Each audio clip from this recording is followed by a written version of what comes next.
Well, a new survey shows that more younger people are thinking about creating their wills right now. A survey by LegalZoom says that millennials are seeking more help to do their wills earlier in their lives as opposed to people who traditionally do it later on. A major motivator of the third term of them is the under 35 group and, of course, fear of death from COVID-19 these days. All right, joining us live is Jeffrey Katz. He's got some legal advice for us on folks who are thinking about doing this now. You know, Jeffrey, when you're young, you don't want to think about these things, but, you know, clearly from the survey results, more and more people are. So what do you say to somebody who says, you know, I'm 25 years old, I don't have that big of a portfolio, why do I need to be doing this? You know, there's never really a bad time to start planning. A number of our clients are coming in at a younger age now than ever before. One of the things that's driving that is not just the passing of assets, but also making medical decisions, healthcare powers of attorney, durable general powers of attorney, and living wills. And so if you become ill or incapacitated, you want to have someone who can make those medical decisions for you, make financial decisions for you without having the courts get involved in terms of, you know, directing, you know, who gets the assets or who can make those decisions related to your assets while you're still living. Now, there are a couple of ways you can go about this. Obviously, people go into, you know, an Office Depot or Staples, they'll see pre-drafted wills and things like that. I'm guessing as an attorney, you probably don't think that that's a good way to go.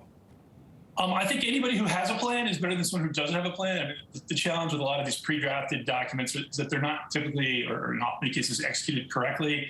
And so in many cases, they're lacking, you know, key signatures, witnesses, or where people have tried to draft wills using a fill-in-the-blank or templated form from an Office Depot or Staples. What they're winding up with is sometimes a big mishmash of the assets not going where they need to go because they've been titled to individuals as payable on death or with beneficiary designations, or in some cases as joint tenants. Yeah, one of the things about wills is you know, you're not going to be around to see how it all works out. So you have to name an executor. You have to have somebody who's going to put this plan into action.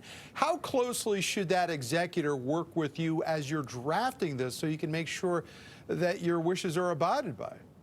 A great question. And so, you know, you really do want to get buy-in from the people who you charge with taking in or coming in and taking charge of your assets, time of death. So having them understand your goals and objectives, I think, is really key, particularly in decision-making while you're alive. And so for things like healthcare powers of attorney and living wills, having that person, you know, is being on board with what you want in terms of medical decision-making, I think is actually even more important than understanding how to pass the assets. As far as distributions, you know, if you've got kids, making sure you've got clear instructions in the documents as well as to the person that you've designated in terms of, you know, when your kids get cash, under what circumstances, and you know, and what duration. Jeffrey Katz, attorney on wills and estate planning. We appreciate you joining us this morning.